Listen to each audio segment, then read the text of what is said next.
Otro de los aspectos interesantes es de que aprendí que al tener otra mentalidad totalmente diferente, atípica, podía, o sea, al ser diferente, la manera en cómo estudiaba y sacaba buenas calificaciones es que me encerraba en mi closet, encendía una luz, abría el libro y me concentraba en el libro, o sea, emulaba lo que pasaba en mi cerebro de manera visual, ¿no? Entonces eso me ayudó muchísimo y gracias a esto, pues después de terminar la preparatoria en el Liceo Mexicano-Japonés, salí al extranjero y estudié en un ambiente totalmente diferente que es la Universidad de California en Berkeley, en Estados Unidos. Ahí hice mi licenciatura, maestría, perdón, mi licenciatura en Administración de Empresas, ¿sí? Déjenme decirles que Berkeley es la universidad donde se originó el movimiento hippie. Sí, entonces había muchos hippies, todavía muchos hippies, ahí vas allá y hay hippies, hay gente desnuda caminando fumando marihuana, ¿no? Entonces, de vivir un entorno muy tradicional, japonés, muy conservador, ir a una universidad como esa también me abrió el mundo en muchísimos sentidos. Y después de terminar mi licenciatura y demás, fui a trabajar a Japón. Sí, ¿por qué decidí trabajar en Japón? ¿Por qué? Porque se me hizo una cultura muy interesante. Primero hice una especialización en estrategia corporativa en Hitotsubashi University en Japón y me encantó la cultura japonesa que yo vivía en la casa, pero no la conocía a fondo, ¿no? Quería saber por qué el Japón es tan limpio y ordenado, quería saber por qué el Japón es tan disciplinado, tan trabajador, ahorrador, planeador. Quería saber mucho de la cultura de mis ancestros y teniendo la oportunidad de trabajar obviamente en Estados Unidos o aquí en México, decide a trabajar a Japón, ¿sí? Para una empresa de lácteos, de un frasco pequeño que mucha gente conoce, decide trabajar ahí. Y para mi sorpresa, pasó otro Kiki, otra crisis en mi vida personal, que reflexionando me ha ayudado muchísimo, muchísimo, ¿sí?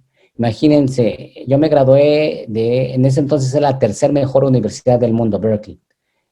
Tenía el mayor número de ganadores de premio Nobel en su facultad.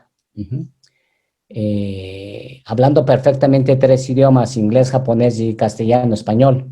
Entonces yo llegué a la empresa y dije, uy, pues voy a ser el gerente más joven de la historia de esta empresa, ¿no?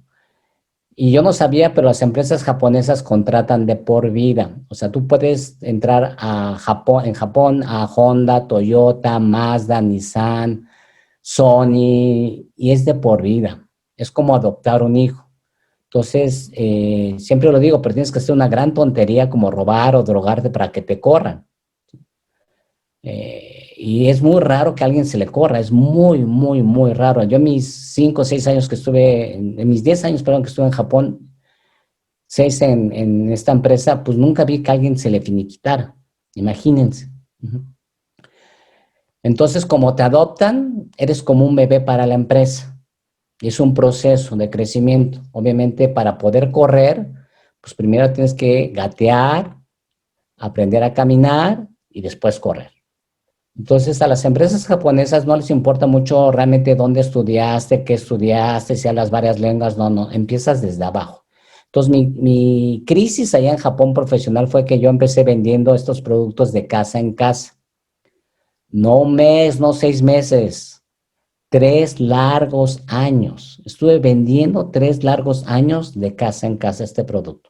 Entonces, imagínense en invierno, a -20, -25 grados bajo cero, en la nieve, jalando tu carrito para ir vendiendo este producto de casa en casa.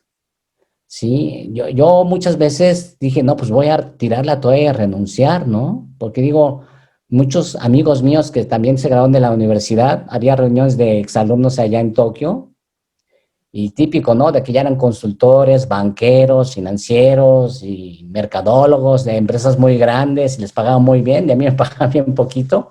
¿Por qué? Porque ellos trabajan para empresas americanas y yo no. Entonces, en esos 3 años lo que aprendí fue que no es tanto el título académico.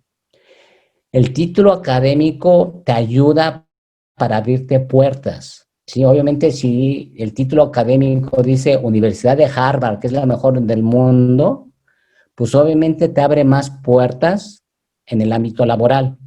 Pero una vez que entras a la empresa, ya mucho depende de tu persona, qué tanto te esfuerzas y qué tanto eres proactivo. Entonces, yo me acuerdo que, pues imagínate, con este pedigrí académico, nunca llegué, los primeros años nunca era el mejor vendedor, era de los de abajo, ¿sí? Y había gente que no había terminado la preparatoria, que vendía muchísimo más que yo. Yo decía, ¿qué es lo que estoy haciendo mal, no? ¿Qué está pasando acá, no? Y lo que detecté es la palabra proactividad, ¿sí? Ser proactivo.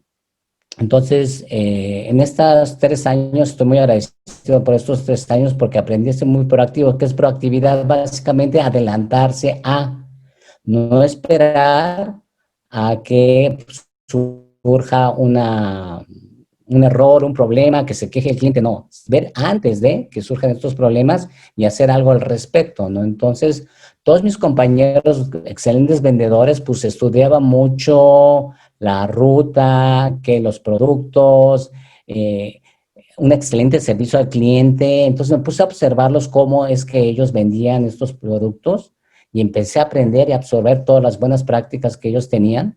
Y así fue como fui subiendo en el ranking de vendedor. Nunca llegué a ser el mejor vendedor por mi acento, pero llegué a ser de los primeros 5, ¿no?